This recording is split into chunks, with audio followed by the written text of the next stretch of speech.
Барлықтарыңызға сәлем. Бүгін мен сіздермен өте оңай және тез тоқылатын сумка түрін тоқып үйрететін боламын. Бізге ол үшін осындай жіптен керек. Бұл өте қалың жіп. Формасын жақсы ұстайды. Міне, осындай қалың жіп, осылай миллиметр қалыңдығы 4 миллиметр болу керек. Точно қазір есімде жоқ, ұмытып тұрмын, қағазын жоғалтып алыппын, сол үшін осылай қарап, сұрап алсаңыздар болады, осылай қалыңдықта. Негізі бұл сумканы қалың жіптен де, жай ғана макрема жіптері, жұқа жіптерден де тоқса болады. Ендеше бастаймыз.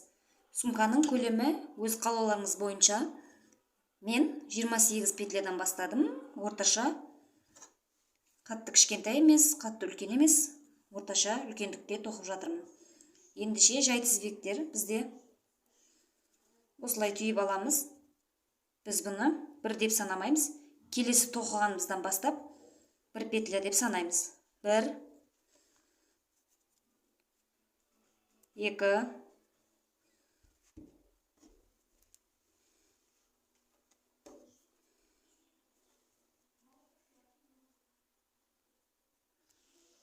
3, бос тоқыңыздар. 4, 5, 6, 7, 8, 9.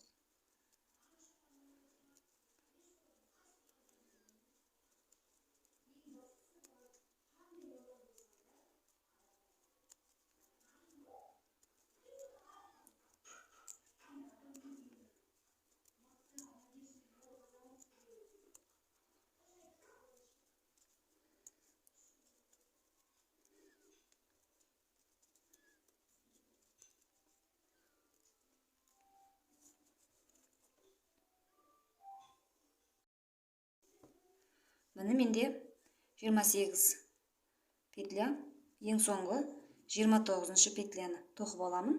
Осымен 29. Енді біз мына петлядан емес, келесі петлядан бастап тоқимыз. Осылай айналдырамыз. Міне, арт жағындағы, мына жерде шығып тұрған, міне. Осыларға тоқитын боламыз. Алғашқы қатарымызды.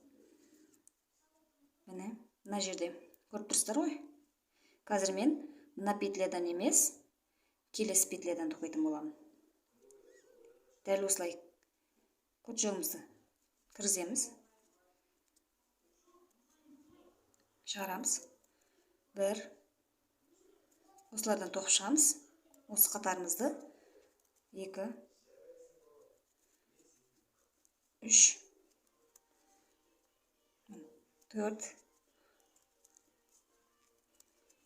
Осы арт жағындағы шығып тұрған петлялардан осы қатарымызды аяқтайтын боламыз. Осы қатарда да 28 петля шығу керек. Барлық қатарымызда 28 петлядан шығады.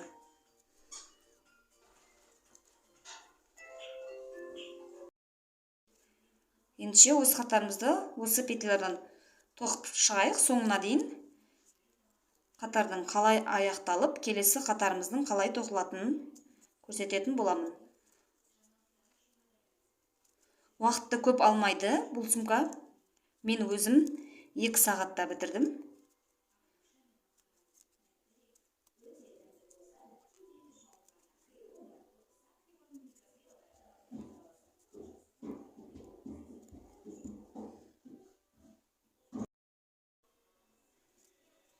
Менде ең соңғы 28-ші петляны тоқып жатырмын. Осылай столбик без накида барлық қатарымыз тоқимыз. 28-ші петляны тоқыдым. Енді осы жерде бір петля артық тоқимыз. Барлық қатарымызды аяқтағанда осылай бір петля артық тоқып, міне осылай тоқыдым. Енді бұлай айналдырамыз. Мына петлядан емес, біз тағы да осы жерден 28 петля тоқымыз керек. Сол үшін бізде бірінші петлямыз мынау. Енді біз келесі қатарлардың барлығын осы екеуінен бірге тоқитын боламыз. Міне. Осылай кіргізіп тоқимыз. Міне, мына жерден мына жерден барлық қатарларымызды осылай жай столбик без накида тоқып шығамыз. Артық дыбыстар үшін кешірім сұраймын. Кішкентай балаларым бар. Кішкене дауыстар естіліп қалуы мүмкін. Айып етпесіздер. Бізде енді келесі қатар бастадық. Дәл солай столбик без накида барлық қатарымызды солай тоқимыз. Ең соңына 28 петляға келгенде тоқып, бір петля артық тоқып, тағы да былай айналдырып, келесі қатарымызды тоқимыз. Қазір бізде екінші қатарымыз. Узор өте жақсы, қалың болады сумкамыз. Және өте оңай жолмен тоқылады.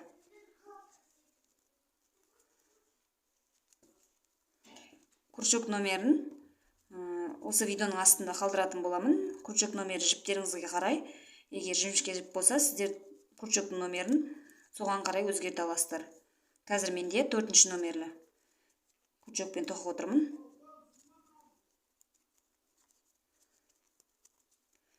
Ендеше, міне, біздің узорымыз осылай болады. Барлық қатарды осылай тоқитын боламыз. Ендеше, сіздер қазір осылай тоқыңыздар. Қыздар, қараңыздар, менде осылай узорым осылай шығып жатыр. Ешқандай қиыны жоқ. Тура осылай тоқи береміз. Сумканың өлшемі қандай болады? Дәл солай ұзындықта тоқисыздар. Қаншалықты болған қаласаңыздар, соған қарап тоқи бересіздер. Ендеше барлық қатарымызды қай өлшемге тоқығымыз келеді, соларды тоқып алайық. Мен әлі де тоқимын. Менде сумканың өлшемі орташа. Қыздар, енді қараңыздар, мен сумкамды осындай өлшемде тоқыдым. Көлемі. Қазір біз бұны осылай есептейміз. Осылай болады. Осылай. Осы табанында 4 қатар, қалған жағы осылай крышкасы болады. Осылай болады. Бізге табанына 4 қатар қалдырамыз. Табан жағына 4 қатар қалдырамыз. Енді мен өзім қалаған өлшемде тоқып алдым. Мен сіздерге санап көрсетейін, қанша қатар екенін. Осы 2 қатар бірге қосып санағанда. Негізі бұл 1, 2 қатар. Қазір мен бірге қосып санайым. 1, 2, 3, 4, 5, 6, 7, 8, 9, 10, 11, 12, 13, 14, 15, 16, 17, 18, 19, 20, 21, 22, 23, 24, 25, 26, 27, 28, 29, 30, 32, 33, 34, 35, 36. Менде 36 ұзындығы. Енді осы жерде айтатын сіздерге, мен сумкамның соңғы қатарын тоқыдым, осылай тоқып келдім.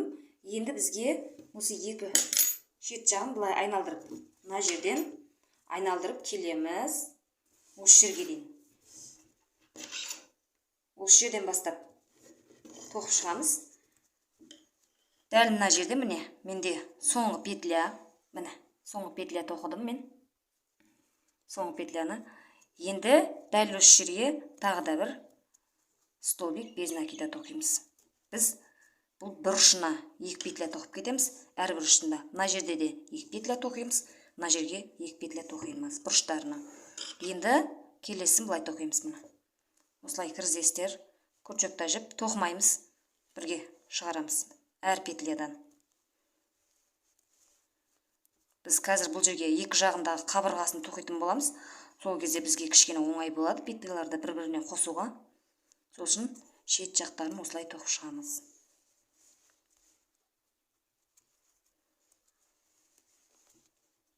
Бізде шет жағы осылай болады.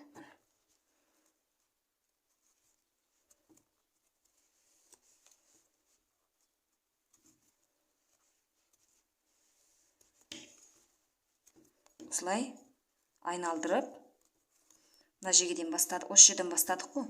Біз мына шетіне дейін тоқимыз. Бізде уже мына шеті дайын, сондықтан осы жерге дейін ғана тоқисыздар.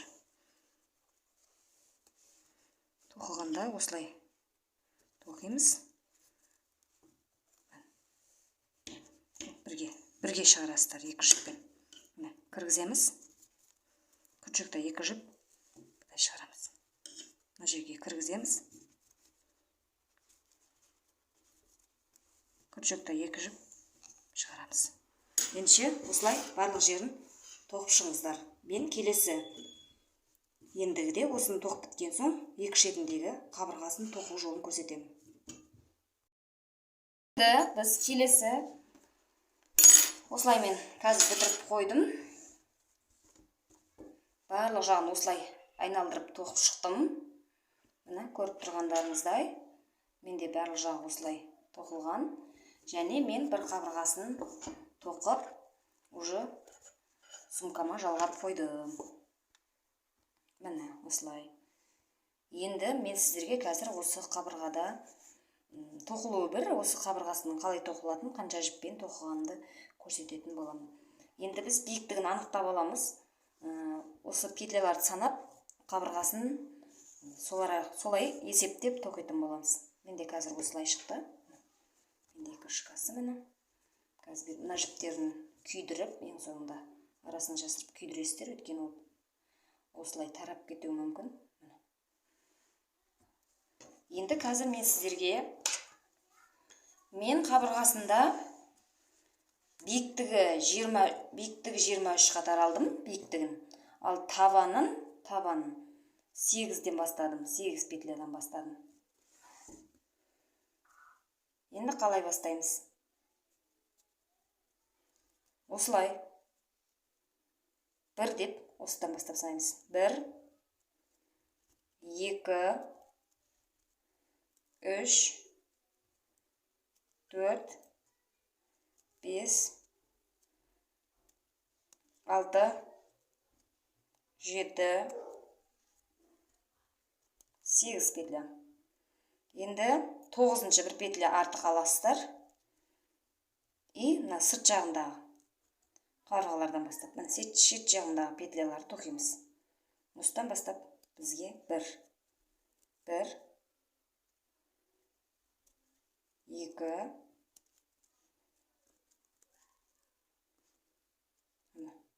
3,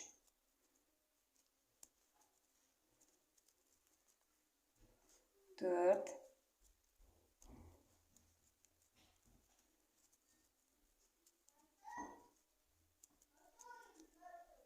5,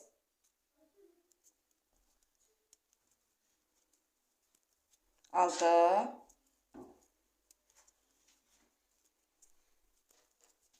7,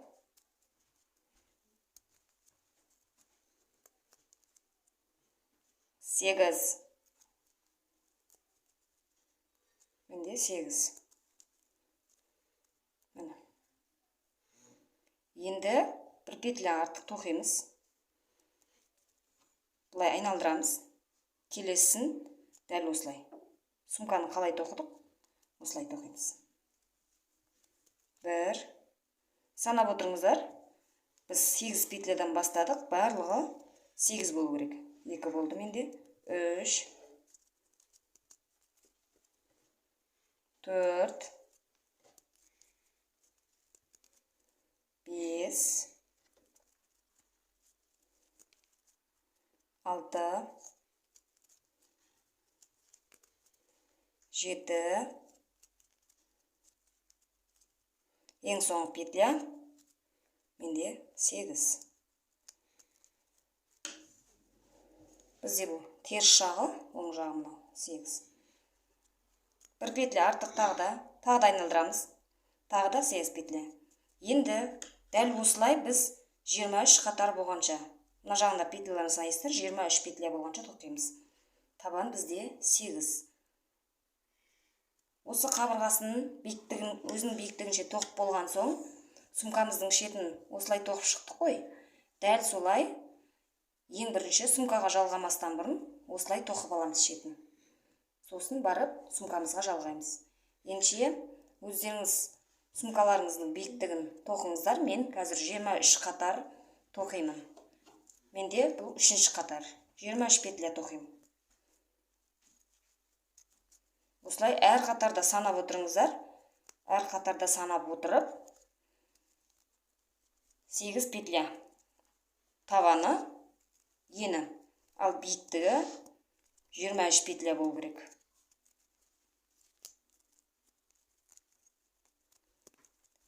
Ендіше өздеріңіздің биіктіктеріңізді тоқып шығыңыздар. Кейін осы сумкамызға қалай біріктіреміз, соларды бірге тоқитын боламыз. Ал сонымен қыздар, менде екінші қабырғасы дайын болды. Дәл осылай. Ішкі жағынан осылай жібімізді жасырып, күйдіріп, осылай жабыстырып тастаңыздар. Енді бізде қазір осыны сумкамызға қалай тоқимыз, соны көрсететін боламын. Үш жерден бастаймыз. Осы шетінен.